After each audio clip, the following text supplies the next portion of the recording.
केंद्र में नरेंद्र मोदी सरकार के 12 वर्ष पूरे होने के अवसर पर रविवार को टोंक जिला परिषद सभागार में आयोजित प्रेस कॉन्फ्रेंस में जिला प्रभारी एवं राजस्थान के ऊर्जा मंत्री हीरालाल नागर ने केंद्र और राज्य सरकार की उपलब्धियां गिनाई।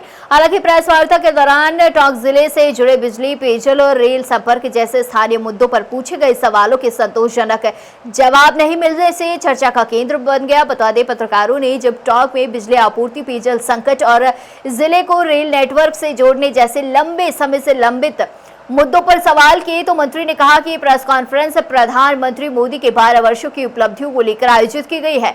रेल परियोजना से जुड़े सवाल पर उन्होंने हाथ जोड़कर धन्यवाद कहा और अपनी बात समाप्त कर दी। बता दें, इससे पहले प्रेस वार्ता में हीरालाल नागर ने कहा कि प्रधानमंत्री मोदी के नेतृत्व में बीते 12 वर्षों में देश ने विकास, सुशासन और पारदर्शिता के आयाम स्थापित किए। उन्होंने कहा है कि डबल इंजन की सरकार के कारण केंद्र और राज्य में विकास कार्यों को गति मिली है और सरकारी योजनाओं का लाभ सीधे पात्र लोगों तक पहुंच रहा है। उन्होंने पूर्व प्रधानमंत्री राजीव गांधी के उस बयान का उल्लेख किया जिसमें उन्होंने कहा था कि सरकार द्वारा भेजे गए 1 रुपए में से पूरा पैसा लाभार्थियों तक नहीं पहुंचता।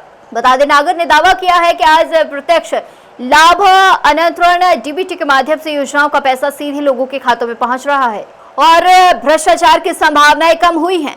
इसी के साथ ऊर्जा मंत्री ने कहा है कि भारत आज डिजिटल भुगतान, बैंकिंग सुविधाओं और तकनीकी विकास के क्षेत्र में दुनिया के अग्रणी देशों में शामिल हो चुका है।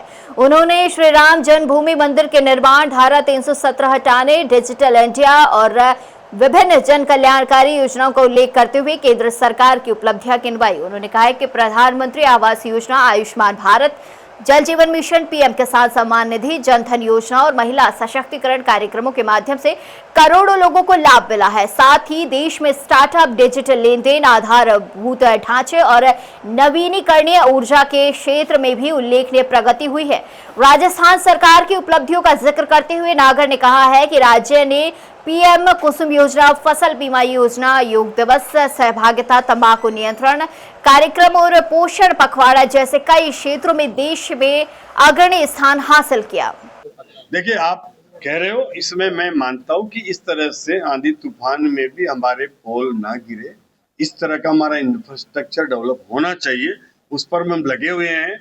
मैं भी 2 दिन बाद जयपुर जाके इस विषय पर हमारे विभाग की भी मीटिंग लूंगा कि हमारी क्वालिटी ऐसी हो, खंबे लगे, तार लगे, जो भी लगे, चाहे वो आंधी तूफान का भी प्रेशर झेल सके, उस पर हम मीटिंग करेंगे। क्वालिटी की प्रॉब्लम है तो उसको भी हमने एक स्पेशल टास्क फोर्स बना करके और एक दूसरे जिले से अधिकारियों को भेजेंगे कि जो काम हो रहा है गुणवत्ता का हो रहा है कि नहीं हो रहा है, उसकी मॉनिटरिंग करेंगे और उस पर अगर घटिया निर्माण किया गया, घटिया सामग्री पाई गई तो उसके खिलाफ, चाहे वो संवेदक हो, चाहे वो अधिकारी हो, उनके खिलाफ भी कार्रवाई होगी। बड़े स्तर पर हम इसमें ऑपरेशन करने वाले हैं जिससे कि आने वाले समय में इस तरह की घटिया सामग्री न तो कोई सीटीएल टेस्ट में एक्सेप्ट हो और न वो लगाई जाए और क्वालिटी का काम हो। इस पर हम कोई समझौता नहीं करने वाले हैं। पूर्ववर्ती सरकार में अंडरग्राउंड केबलिंग की गई थी, क्या उसका इस्तेमाल अभी किया जा रहा है? क्या वो गुणवत्तापूर्ण हुई थी उस समय में?